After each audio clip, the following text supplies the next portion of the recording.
SSP Hathras से बात हुई है लास्ट में शाम को, जब मैं दिन भर सारा कोशिश कर रही हूँ, सारी एसएसपी से वहां से मैंने बात की, मथुरा में मैंने बात किया, उनके पीआरओ से मेरी बात हुई, फिर उन्होंने बोला कि ठीक है आप भेज दीजिएगा, सुनवाई हो जाएगी। उसके बाद से पता फिर मैं थाने में 2 बार फोन की, थाने में एसआई से 2 बार मेरी बात हुई।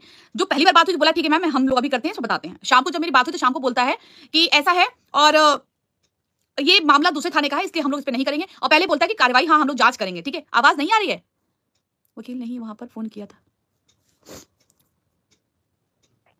सुनिए मेरी बात, वो तो ज्यादा कहते हैं, थोड़ा सा अपने बारे में भी पता करिए। मैं इन लोगों को बोल के मुझे रोटी नहीं देनी है बहन, हम अपने काम पे ध्यान देंगे, ज्यादा अच्छा रहेगा। ठीक है, तो उसके बाद से फिर शाम को जब मेरी एसएसपी से बात हुई है हाथरस के, जहां पे घटना हुई थी, घटना स्थल के एसएसपी से मेरी बात हुई, उनको जब मैंने सारा केस बताया ना, तो उन्होंने बोल दिया है, और सपना को मैंने सब कुछ भेजा है, पता है इसमें नहीं है ना, इस वाले में नहीं है, सपना को मैंने सब कुछ भेजा कि सपना तुम देख लो ये बातें हुई हैं, और एक बार अब जाना है और अब नहीं पीछे हटना है। अब की बात हो रही है, अब मैं जाऊंगी, क्योंकि उन्होंने जो टाइम दिया है उस टाइम पीरियड में मैं देखती हूँ मैं कैसे टाइम निकालती हूँ।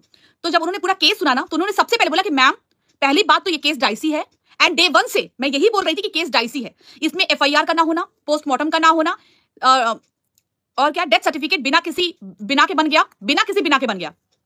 इसके बाद से सपना के ऊपर 1000 तरह के एलिगेशंस लगाए जा रहे हैं। सपना ऐसी है, अरे सपना छोटे छोटे बच्चों को लेके पाल रही है, और इतना दिन रात का उसको टेंशन दे दिया गया कि क्या बच्चा संभालती होगी वो, क्या अरे बीता है मेरे ऊपर यार, बीता है मेरे ऊपर, तब मैं इसी को कि कैसे बच्चा संभाल रही होगी, कैसे क्या कर रही होगी। पता है कुछ सुध काम नहीं आता, जब ससुराल वाले ऐसा हालत करते हैं ना, तो छोटा सा बच्चा लेकर के मैं भी झेली हुई हूँ, मुझे भी पता है। वो जिंदा पति मरे के समान था, उसका तो नहीं रह के तब झेल रही, मेरा तो उस समय जिंदा था, उसके बावजूद हम झेल रहे थे।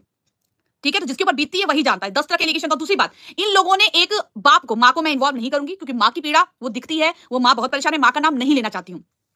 दुनिया में ऐसे पिता को लोग भगवान बना दिए, मैंने बार बार कहा है, कई तरह के पिता हैं दुनिया में। कुछ पिता तो बेटियों के साथ भी गलत कर देते हैं, कुछ पिता तो अपनी सगी बेटी के साथ गलत कर देते हैं, अपनी सगी बहू के साथ गलत कर देते हैं। तो ये पिता किस कैटेगरी से भगवान बनाया गया है, जो अपने बेटे के लिए इंसाफ जो लड़की मांग रही है उसको भी गलत साबित कर रहा है। भाई क्यों, भाई क्यों?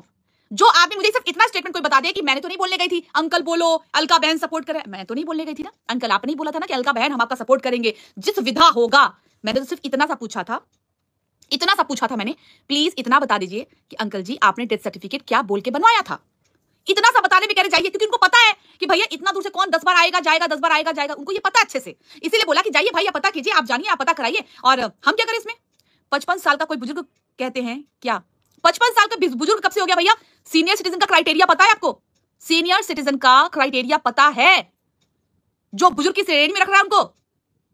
ये कोमल जी को चप्पल दे दो भाई, इनको चप्पल और पॉटी चाहिए। सपना ने भी झूठ तो बोला है कि राजवीर के लिए कि गई थी पुलिस के पास, वो तो और ही किसी कारण गई है, क्योंकि ऐसा है पुलिस के पास मेरी बात हुई है, पुलिस से मेरी भी बात हुई है। उन्होंने मुझे खुद बोला है कि एफआईआर की जांच होगी, फिर बाद में बोले नहीं होगी, एक्सीडेंट हुए टाइम हो गया। ठीक है, जो झूठ बना रहा है ना उसको बनाने दीजिए झूठ, और जाइए थाने में फोन कर लीजिएगा। सपना ने कंप्लेन दी है जांच के लिए, उसमें लिखा हुआ है कि पति की मौत की जांच होनी चाहिए। उसने गलती किया कि उसको सिर्फ एक इंडिविजुअल कंप्लेन देना चाहिए था अपने पति के लिए। सपना का दुख पे इतना मत हंसी उड़ाओ कि घर की कुछ बेटियों के हाल सपना जैसे हो जाएं। पूनम का अपना चॉइस है, पूनम खुद बोल रही है अपना, वो मैं किसी की सोच पे नहीं रोक लगा सकती, मैं किसी की सोच को नहीं पकड़ सकती। मेरी अपनी सोच है, मैं अपनी सोच पे काम करती हूँ। मैं शुरू से ही अपने एक वसूलों पे काम करती आई हूँ, शुरू से मैं एक वसूलों पे काम करती आई हूँ। एक बात मुझे बताइए, क्या मैंने कभी सपना के पिता को गाली दी? ना कि ससुर? देखिए बहन, हमने कोई भी अपशब्द किसी के घर वालों को नहीं बोला है, हम सिर्फ सपना को सपोर्ट कर रहे हैं, एंड यही कह रहे हैं कि राजवीर के डेथ में उसकी इंक्वायरी होनी चाहिए। एसएसपी ने साफ साफ बोल दिया भाई केस डाइसी है, उसमें क्यों नहीं किया? अब बताइए मुझे, आज सपना को देख करके भाई मैं बाहर थी, पता है मैं बहादुरगढ़ गई हुई थी, और बहादुरगढ़ में हमारा कुछ मीटिंग था जो कि हमारा करना जरूरी था, क्योंकि हम कुछ अपना काम जो कर रहे हैं उसमें कुछ जरूरत की चीजें थी जहां हमें वहां जाना था। अलका जी हमेशा आप डिफरेंट लोगों को वाईटी पे जस्टिस दिलवाने को बोलते हो, पर कोई एक केस ऐसा, अनामिका शाह जी, चलिए हम आपको केस बताते हैं। अनामिका शाह जी ध्यान से सुनिएगा, ठीक है? पहला केस मैंने किया था, वो ममता चौहान थी। पहला तो राजवीर था, नहीं पहले ममता चौहान ही थी। पहला ममता चौहान थी, जहां पे मैंने एफआईआर दर्ज करवाई थी, जिसके लिए मैं विष्णु से मेरा दुश्मन बन गया था। उसमें भी दाह संस्कार हो गया था, लेकिन हाँ वो तबा तोड़ उस टाइम पे ही एक्शन हुआ, तो इसलिए उसमें एफआईआर हो भी गई, जिसमें बेल लेकर के उन लोगों को बाहर आना पड़ा। दूसरा केस, अब बाकी के जो केस होते हैं जो समझौता करके खत्म कराए जाते हैं, तो मैंने बहुत सारा किया है, आपसी लड़ाई खत्म करना। दूसरा केस बताइए, मालती का केस जब हुआ था, मालती के केस में जितना भी लीगल हेल्प करना था हमने, और मैंने फादर से उसके पिता को करवाया था, मालती के पिता को। ठीक है, अब बताएंगे तीसरा केस तो हो ही नहीं पा रहा, राजवीर का केस ही अटका पड़ा है। किस टाइप का केस चाहती है? अगर मैं एडवोकेट होती ना, मेरे पास एडवोकेट का होता सर्टिफिकेट, तो इतना बोलने की जरूरत नहीं पड़ती, अच्छा काम करती और महीने में 5 केस फ्री लड़ती। आप पर आप बैक से, अरे भैया वाईटी पे क्यों प्रॉब्लम हो रही है अनामिका जी? अगर आपको वाईटी पे तो सारा शीशा लेकर हो रहा है, तो वाईटी पे मैं क्यों ना सपोर्ट करूं सपना को? बताइए आप। क्यों ना सपोर्ट करूं सपना को? खुलेआम पैनल बैठ रहा है सपना के लिए, उल्टी सीधी हरकतें हो रही हैं, हम छोड़ दे सपना को वाईटी पे अकेले। ये अपनी बेटी का भी केस करवाना चाहती है, लेकिन जाने भी ऐसा नहीं बोलते हैं। लेकिन मैं समझ नहीं पाती हूं कि क्या चाहते हैं आप लोग? सपना को अकेले छोड़ें? नोचते रहो तुम लोग। मैं डेली सपोर्ट पे सपना क्या आऊंगी? सपना के नेगेटिव में जो पैनल अभी तक जो पैनल पुलिस वालों को गंदा गाली देता था, आज उस पैनल को जस्टिस फॉर एसआई चाहिए। आइए एसआई के लिए जस्टिस को लाई। हम तो ग्राउंड लेवल पर उतरते हैं ना। आपको क्या पता है? आपको लग रहा है कि हम यहाँ पूरी बात बता रहे हैं? सपना अभी तक चुप थी तो सपना को पोक किया जा रहा था। अगर आज सपना नहीं बताई होती तो लोग ये कहते अरे इसका कोई केस नहीं हुआ है। क्यों? अभी तक तो जो पैनल बैठा था कहता था सपना ने कोई केस नहीं किया है, कोई कंप्लेन नहीं किया है। तो आज कैसे फर्रे निकल के आए हैं? मुझे उस पुलिस वाले से बात करनी है कि आपने कैसे एक केस का कंप्लेन फाइल आपने वहां दिया है, जो वकील ने पढ़ के पूरा सुनाया लाइन बाय लाइन। वो वकील पहले अपने उस साइबर सेल का बताए कि उसने क्या किया था, उसको क्या मिला उसमें से। वो अपने केस का पहले बताए। साइबर सेल में जो उसने कंप्लेन करी थी वो मैं पता करवाऊंगी कि भाई वहां का लोकल साइबर सेल में कोई इस नाम की लेडी आई थी, उसने अपना चैनल हैंड ओवर किया है, उसने अपनी इस टाइप की कंप्लेन की है। मैं पता करके बताती हूँ आपको, मैं पता करती हूँ साइबर सेल में। व्हाट इज द कॉन्फिडेंस किस से कह रहे हैं कि जस्टिस फॉर राजवीर होगा ही नहीं? क्यों कह रहे थे वह यह बात?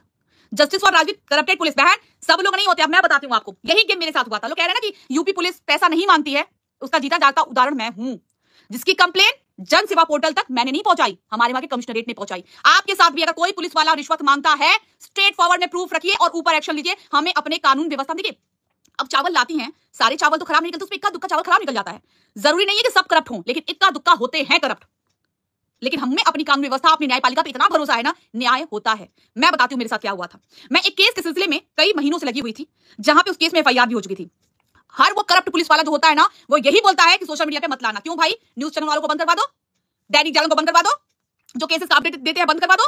क्यों नहीं रोक लेते हो फिर? मैंने भी यही गलती करी, तो मैंने केस किया, एफआईआर हुई। एफआईआर के सिलसिले में तो पुलिस वाले ने बोला, जो मेरा साई था उसने बोला कि मैडम इसको सोशल मीडिया पे मत लाना। हम कि भाई अगर कोई क्राइम हो रहा है और मैं सोशल मीडिया पे ना बताऊं तो दूसरा और क्राइम करेगा। तो बोलता है नहीं आप मत बताना। चलो भाई ठीक है, मैं कुछ नहीं बताऊंगी। मैं अब उनके प्रोटोकॉल को फॉलो करने लगी।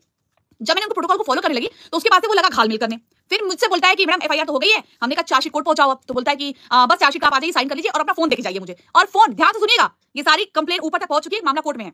तो मैंने उसने कहा कि आप अपना फोन जो है ना, अगर कोई भेजना चाहता होगा ना दोस्त को लाइव, तो भेज देगा। ये स्टेटमेंट मैं दे रही हूँ और ये स्टेटमेंट का प्रूफ है, कागज, कंप्लेन पेपर और जो एसीपी ने जांच किया था उसका भी चिट्ठा है हमारे पास। उसके बाद से फिर क्या हुआ कि उसने बोला कि आप अपना फोन में आपका इंस्टाग्राम, यूट्यूब सब लॉगिन होना चाहिए, तभी हम जांच कर पाएंगे। मैंने कहा ठीक है, मेरा दिमाग काम किया। हमने कहा यार ये मेरे से मेरा फोन मांग रहा है लॉगिन करा करके, क्यों भाई? तो बोलता है कि आप दे दीजिए ताकि मुझे कोर्ट में पेश करना। हमने सॉरी मैं अपना फोन नहीं दे सकती, मेरा सारा ऑफिस का काम होता है उस टाइम पे, मैं बिल्कुल नहीं दूंगी। मैंने एक नया फोन लिया, नया फोन लेकर के एकदम फ्रेश फोन, कोई लॉगिन नहीं किया मैंने, फ्रेश फोन लेकर दे दिया। हमने कहा भैया ले लो फोन, फोन चाहिए ना आपको, साइबर की जब रिपोर्ट होती है तो। आप लोग को सतर्क रहने के लिए मैं बातें बता रही हूँ। अलर्ट रहिए, सतर्क रहिए और एक एक बातों का प्रूफ है मेरे पास। उसके बाद से फिर क्या हुआ कि बातें हुई, केस में चार्जशीट नहीं लग रहा था। उसके बाद से केस को आगे बढ़ाने के लिए आप सब लोग इसको अवेयरनेस के तौर पे लीजिएगा, अपने आप को अलर्ट रखिएगा, सुरक्षित रखिएगा, सतर्क रहिएगा। तो बाद में एक दिन मेरे पास रात को कॉल आता है। तो मेरे पास, मैंने कॉल किया दोपहर में, तो बोले कि मैडम मैं इसमें छुट्टी पे होता हूं, मेरी नाइट ड्यूटी लगी। मैंने कहा ठीक है। रात को उस एसआई ने मुझे फोन किया, बोला कि मैडम एक काम करो, आप इतने पैसे कर दो, आपका चार्जशीट कोर्ट पहुंच जाएगा। मैंने कहा पैसे? किस बात के पैसे? किस बात के पैसे? भाई मेरे पास एविडेंस है, मेरे पास प्रूफ है, हम पैसे किस बात के दे? तो भाई मैं भी सोच रही थी चलो काम निकले। तो बोले यार बड़ा दबाव बनाने लगा, बोला कि नहीं 1.5 लाख दीजिए। हमने कहा 1.5 लाख किस लिए? तो ठीक है कोई बात नहीं, चलिए 50,000 कर दीजिए। हमने कहा मैं कुछ नहीं करूंगी, सॉरी मेरे पास नहीं है। तो बोलता है कि ठीक है चलिए कोई बात नहीं, चलिए 12,000 में सब केस रफा दफा करते हैं। हमने कहा 12,000 में मैं चार्जशीट के लिए, मैंने कहा मैं 1 रुपया भी नहीं दूंगी। फिर करते करते मैंने कहा अच्छा ये बात है। मैंने कहा काम करो सर, आप मुझे बारकोड भेज दो, अपना बारकोड भेज दो, मैं आपको पेमेंट कर देती हूँ। मैंने कहा यार ये आदमी बहुत परेशान कर रहा है, ये चार्जशीट भी दाखिल नहीं कर रहा है, कुछ नहीं कर रहा है। उसके बाद फिर फोन करते करते मैडम आपका चार्जशीट दाखिल हो गया। मैंने कहा ठीक है। हमने कहा दूसरी जो एफआईआर करनी है उसके लिए एफआईआर करो आप। तो बोलता है उस एफआईआर के लिए मैम अब तो पैसे लगेंगे। मैंने कहा भैया चलो भाई ठीक है, पैसे लेकर के काम करना चाहते हो, घूस देना मना है, मैं क्या एविडेंस देती, मैं क्या आगे प्रूफ देती? तो बोलता है कि ठीक है मैं बारकोड भेजता हूँ, आप उसे पेमेंट कर दो। मैंने कहा ठीक है भेजो आप। बारकोड भेज दिया। भाई बारकोड भेज दिया, औरत मजबूर होकर क्या करेगी? मैंने कहा ठीक है चलो तुम ऑनलाइन पेमेंट ले लो, मैं तुमको ऑनलाइन देती हूँ। उसने पूरा फर्रा लेकर भेज दिया, इतना पेमेंट कर दीजिए, ये बारकोड लीजिए। मैंने बारकोड पे पेमेंट कर दिया। मैंने बारकोड पे पेमेंट, चल भाई ठीक है तू अब तो कर। उसके बाद से फिर क्या होता है, बंदा लेके बैठ गया। फिर बाद में मैं भी अपना काम करने लगी। फिर मैं भी कही चलो ठीक है कर देगा, आज नहीं कर देगा। उसके बाद मैंने जून में किया था ट्रांसफर, जून के बाद जुलाई बीता, अगस्त बीता, सितंबर बीता, अक्टूबर में मेरे साथ फिर वही घटना घटती है। 20 अक्टूबर 2023 20 अक्टूबर को घटना घटती है। मैं 20 अक्टूबर को थाने जाती हूँ। थाने जाने के बाद जब मैं वहां पे गई, मैंने कहा कहां है वो एसआई से मुझे बात करनी है। अगर उस आदमी ने मेरी बात सुनी होती, आपको पुलिस वाले का साथ चैट रिकॉर्डिंग सब कुछ बहन अभी आपको बताऊंगी, सुनिए। तो मैं हार मारने वाली लेडी नहीं हूं, मैं सत्य पे रहने वाली लेडी हूं और सत्य के बल पे ही जीत के निकल के आती हूं। उसके बाद फिर क्या हुआ, उस आदमी का पूरा चैट रिकॉर्ड है मेरे पास। वो भी पूरा फोन खोल खोल के, ये भी ना कहा कि चैट फेक है, मेरे पास पूरा फोन रिकॉर्ड है क्योंकि हमें ऊपर तक जाना था। तो उसके बाद से मैं गई, मैंने कहा भाई अगर तुमने आज एफआईआर लिखी होती तो आज ये साथ घटना फिर मेरे साथ नहीं होती। तो बोलता है मैडम आप अच्छा ठीक है आप रहते। तो उस समय बहुत बवाल हुआ थाने में, बहुत बवाल हुआ। मेरे पास प्रूफ और एविडेंस था, मैंने बोला कि मेरे साथ पैसे मांगे गए थे और ये प्रूफ है, ये एविडेंस है, और एक अभद्रता भी करने की कोशिश की गई थी। हाँ बेटा अभी आ रहा है।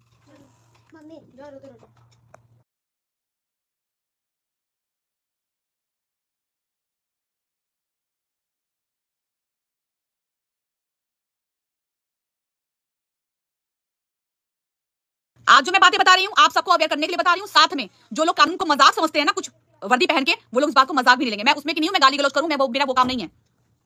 उसके बाद से जब मैं गई वहां पे मीडिया वाले आए थे, बहुत बवाल हुआ। मैं तो भाई बहुत, जैसे आप सपना रो रही थी ना वैसे ही मैं रोने लगी थाने में। मैंने कहा भाई ये क्या क्या मजाक है, फोन पे तुम अभद्रता करते हो, हाँ ऐसा कर लो, कैसा समझ रखा है मुझे। उसके बाद से फिर वो सारे एविडेंस थे मेरे पास, बारकोड भेजा हुआ था, बारकोड था, स्टेटमेंट, पैसे मांगने के स्टेटमेंट थे मेरे पास, मांगने तक के थे कि अभी कर दो, अभी नहीं आया, अभी नहीं पहुंचा, ये भी स्टेटमेंट थे। उसके बाद से फिर क्या हुआ, उसको नहीं पता था कि मैंने सारा चैट रिकॉर्ड कर लिया है, चैट रिकॉर्ड कर लिया उसने, उसके बाद डिलीट फॉर एवरीवन कर दिया था पुलिस वाले ने। अब मैंने किया तो वहां पे जो एसएचओ था, एसएचओ के खिलाफ भी अभी मैं बताऊंगी आपको, कहानी बताऊंगी। एसएचओ और वो दोनों मिल गए, मिलने के बाद बहुत बवाल हुआ। मैं डायरेक्ट एसीपी के पास गई, एसीपी के पास मैंने कंप्लेन लिख दिया कि ऐसा ऐसा मेरे साथ हुआ है और मैं अब यहाँ पे थाने नहीं आऊंगी, मैं ऊपर जाऊंगी। तो बोलते हैं मैडम कोई बात नहीं, मैं वहां से चली आई। मैंने कहा छोड़ो मैं कोर्ट में केस करूंगी और इन लोगों से ऐसे नहीं, मैं ऐसे कोर्ट में लड़ूंगी। उसके बाद फिर क्या होता है कि आज मैं बता रही हूँ, मुझे बहुत रोका था उस पुलिस वाले ने, मैं इस चीज को भूल भी गई कि छोड़ जाने दो, नहीं बताऊंगी, लेकिन अब इसलिए बता रही हूँ, लोगों में जागरूकता बहुत जरूरी है, बहुत जरूरी है। उसके बाद फिर क्या होता है, मैं चुप हो गई। अक्टूबर बीता, नवंबर, मेरे साथ ट्रोलिंग होने लगी, अक्टूबर ट्रोलिंग हुई जम के, और अक्टूबर की हर एक डेट में मैंने कंप्लेन की। अब कंप्लेन लिखो, लेकिन मेरी कंप्लेन लिखी नहीं जा रही थी, मेरी कंप्लेन लिखी नहीं जा रही थी कि नहीं अब एक एफआईआर हो चुकी है, दूसरी नहीं होगी। हमने कहा अच्छा ठीक है, दूसरा क्राइम होगा तो दूसरा एफआईआर नहीं होगा।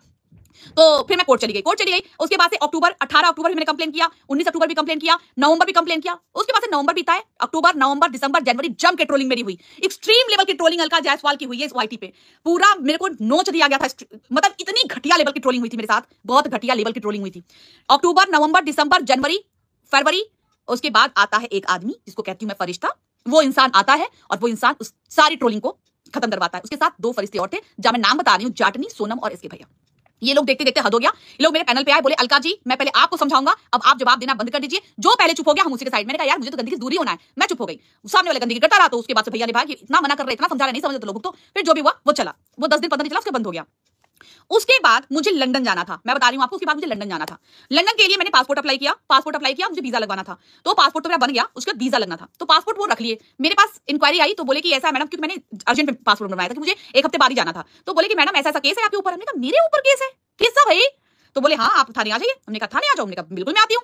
उसने एक कॉल किया, मैं तुरंत थाने पहुंची। मैंने कहा कैसा केस है? हमने कहा दूसरे थाने की महिला मेरे थाने में आके एफआईआर करवाती है, भैया कैसे? मैंने कहा ऐसा है, आपका एफआईआर, आपको मुबारक हो, हम चुप नहीं रहेंगे।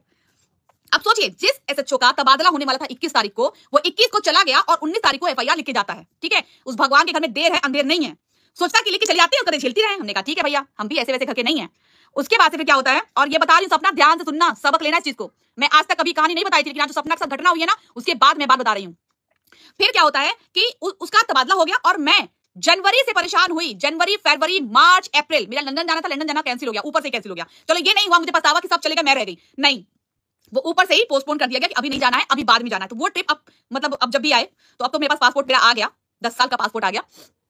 उसके बाद से फिर क्या होता है कि चला गया, और साथ में जिस एसएचओ ने मेरे ऊपर किया था, कंप्लेन लिया था, और उसने क्या किया, जिस एसआई की कंप्लेन मैंने की थी एसएचओ से, उसको क्या किया, उसको दूर हटा के अपने विवेचक बन गया। हमने कहा ऐसा कौन से कानून में लिखा है भाई कि जब तुम्हारे पास एसआई है तो तुम विवेचक कैसे बन सकते हो? साइबर सेल का जब एसआई बैठा हुआ तो तुम विवेचक कैसे बन सकते हो? मैं आप लोगों को नॉलेज के लिए बता रही हूं, चीजों को सुनिएगा, कानून को, कानून व्यवस्था से लड़िए कानूनी तरह से। अगर कोई आपके साथ गलत करता है, वहां पे आवाज उठाइए। कब की बात? पिछले ये 2023 की बात हुई थी मेरे साथ, 23 की बात बता रही हूं मैं, और 24 में चीजें खत्म हुई हैं। तो 24 की बात बता रही हूं, समझ लो 24 की, 23 की नहीं, 24 23 में दर्ज किया गया, 24 की बता रही हूं। उसके बाद फिर क्या हुआ कि एसएचओ का तबादला हो गया। फिर मैंने एसएचओ के लिए ऊपर जहां पे उसका तबादला हुआ था ना, मैंने वहां कंप्लेंट करी। तो वहां पे बोले कि मैम पूरी बात सुनी जाएगी आपकी, आप प्लीज परेशान मत हो। हमने कहा मुझे इस एफआईआर की जांच चाहिए, किसी भी हद तक चाहिए, लेकिन मुझे इसकी जांच चाहिए। तो कमिश्नर के पास जब मैं गई, वहां पे जिसका ट्रांसफर किया, मैडम वो तो ऑलरेडी करप्शन में चला गया। तब तक पेपर छप रहा है उसी एसएचओ और उसी एसआई के लिए कि इन दोनों ने करप्शन के तहत, एक बदमाश था जिसको जो भी करने के बाद, उसको मना करने के बाद विदाउट परमिशन गनर उपलब्ध कराया। फर्जी एफआईआर एक लड़के के ऊपर किया गया था, एक लड़के को बहुत मारा पीटा गया, जिसमें उस एसआई का भी नाम था, उस एसएचओ का भी नाम था, पेपर में छपाया कि इनको सस्पेंड किया गया है। हमने कहा वाह, भगवान के घर में देर है अंधेर नहीं है। कानून व्यवस्था पे विश्वास रखिए, कानून व्यवस्था हमेशा आपका साथ देगी। गलत इंसान एक बार कर सकता है, 2 बार कर सकता है, लेकिन जीत नहीं सकता है, क्योंकि जीतता हमेशा सत्य ही है। उसके बाद से फिर मैं तो थैंक्स कहना चाहूंगी अपने वहां कमिश्नरेट को, अपने वहां जो हमारे एसीपी हैं, जो हमारे एसएसपी हैं, उन सबको मैं थैंक्स कहना चाहूंगी अपनी कानून पे। उन्होंने मुझे फिर से यकीन दिलाया। इक्का दुक्का के लिए मैं अपनी कानून व्यवस्था से कैसे यकीन हटा सकती हूँ। फिर मैंने कहा कोई बात नहीं है, मैं जनवरी लड़ी, फरवरी लड़ी, मार्च लड़ी, अप्रैल लड़ी, दौड़ती रही। मैंने कहा मैं हार नहीं मानूंगी।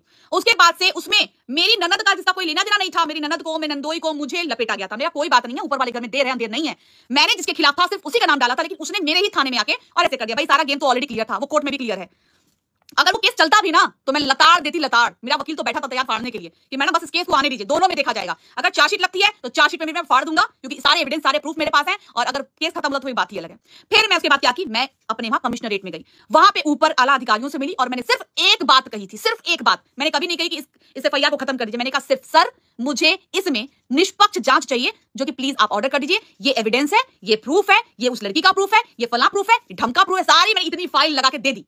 उसके बाद जब कमिश्नर में पन्ने पलटे गए ना, तो यार ये तो सब केस साफ साफ दिख रहा है, ऐसा लिखा कैसे गया है? जिस महिला के खिलाफ एफआईआर है उसी महिला कैसे केस कर सकती है सेम धाराओं में? कैसे कर सकती है भाई? उसी एफआईआर पे लड़ो ना, अगर तुम सही हो तो। तुम सही होगी, एफआईआर पलट जाएगा, एफआईआर उस लड़की के खिलाफ हो जाएगी, तुम बरी हो जाओगी। लेकिन ये बात दूसरे थाने की घटना दूसरे थाने में दर्ज की गई,